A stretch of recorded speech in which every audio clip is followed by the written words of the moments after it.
we always use the term our service engineers, our service technicians. They're our heroes. They're the unsung heroes of the industry. And we've been saying that long before we had this collective understanding of the term essential worker. And I think that's a very, very good point. And I've been very focused on the fact that I do think we're going to head towards a very service-driven economy. I think the indicators were there anyway, and the historical data would show that we would tend to, in times of recession, move towards a more service-led economy. Steve, one of the things that I thought was quite interesting was then when we started contrasting this data between the larger companies and the smaller companies. I think it's probably a fair assertion to say the smaller companies got harder and would be hit harder because they don't have the deeper cash reserves. But what I thought was really interesting, and I'm still trying to piece this one together myself, is there was something a bit paradoxical in the result where we saw how long they felt this was going to last for. With smaller organizations, just around half of them thought that this would be maybe a 90-day, 3-month period before the cash flow kicks back in. Do you think that that's quite optimistic? Do you think there's a reason why those larger companies are perhaps hankering down for the 2 years, which is what they suggested? I think over a third of them felt it would be over 2 years that before cash flows return to normal. Yeah, no, definitely. So I think you have a degree of economics that's going on. So the smaller companies are much more agile in the way that they're in control of their business, and they can adapt their business, their service business, and they can implement new services and adapt their model much quicker. Larger organizations have a whole set of processes in place and organizational structures in place that take time to move and adjust, and their cost models are much different. So when they're looking ahead, they're looking at, okay, how they're going to sustain their cost and their service quality over an extended period of time with their existing infrastructure. And so it all takes time to work through.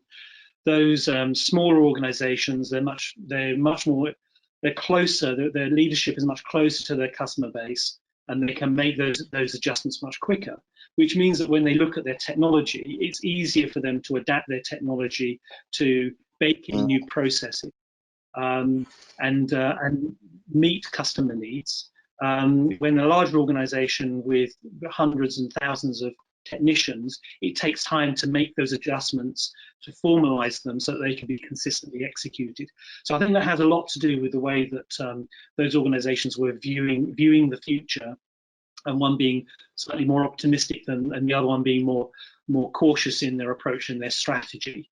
And certainly when we're engaging with our customers, we're seeing them needing advice on how to adapt their optimization, adapt their processes so that they can meet their new models and get those implemented much quicker. And the speed of response is much faster for small organizations than it is for the larger ones. It's a very good point, Steve. Very, very good point. And I think that's the part of the immediacy that we see is the challenge. That's the very, very short term aspect.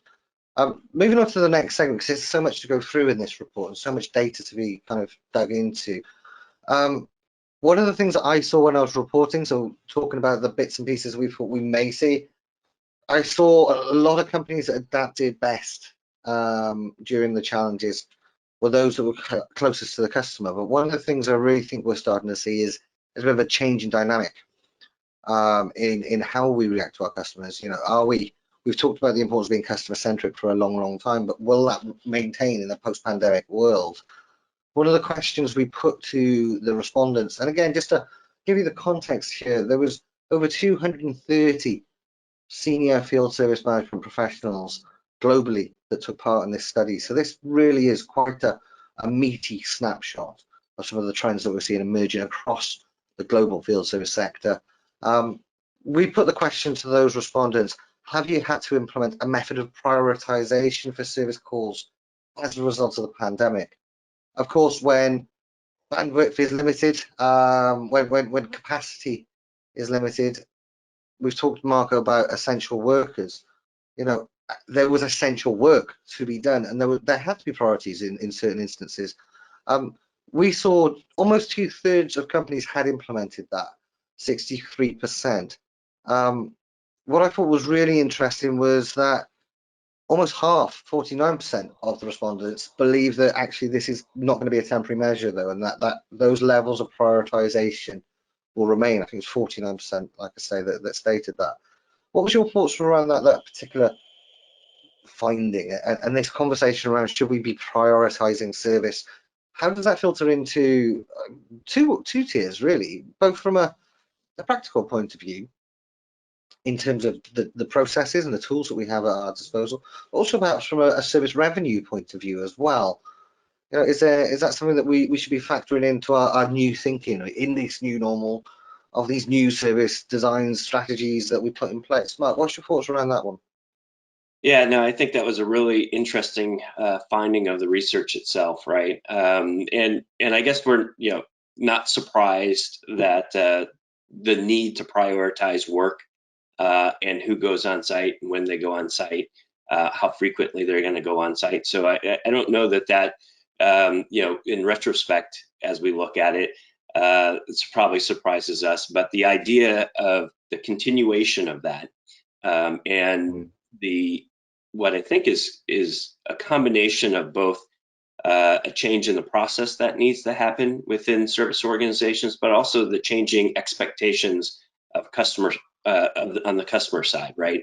And kind of valuing when on-site service is needed versus when things can be done either remotely or otherwise, right? And so there is a change that's going on with that. And I think the impact, both revenue-wise and process-wise, is something that organizations, field service organizations, need to make sure that they have the infrastructure to be able to support that, right? So they be able to segment out the workforce, both from a workforce management perspective, but then also from the assignment of the work orders that are coming in based on the types of skills and the types of delivery model that's going to be there. And so that impact can be significant for some organizations to be able to roll through, both from a technology standpoint and from a process standpoint, and then from a staffing standpoint. So I'm not particularly surprised that there was a changing of prioritization. The lasting effect of that, I think, is a little bit, at least the percentage uptake that we saw with that was a little bit surprising. But once again, probably in retrospect, based on where we are today, maybe it's not, when I first saw that, and then when I put it into the context, I think it certainly makes sense. And what I think, given the fact that that is the reality that we're operating in from service organization standpoint, is looking at the technology that they're using to ensure that it supports that and supports that in a way that enables them to continue to deliver service profitably, but also with a high level of customer satisfaction again. I think that's always going to be kind of the grounding point for making these types of technology and process decisions, is to ensure that the service that is expected is the service that's delivered. That entirely just changes the way that we see service delivery today.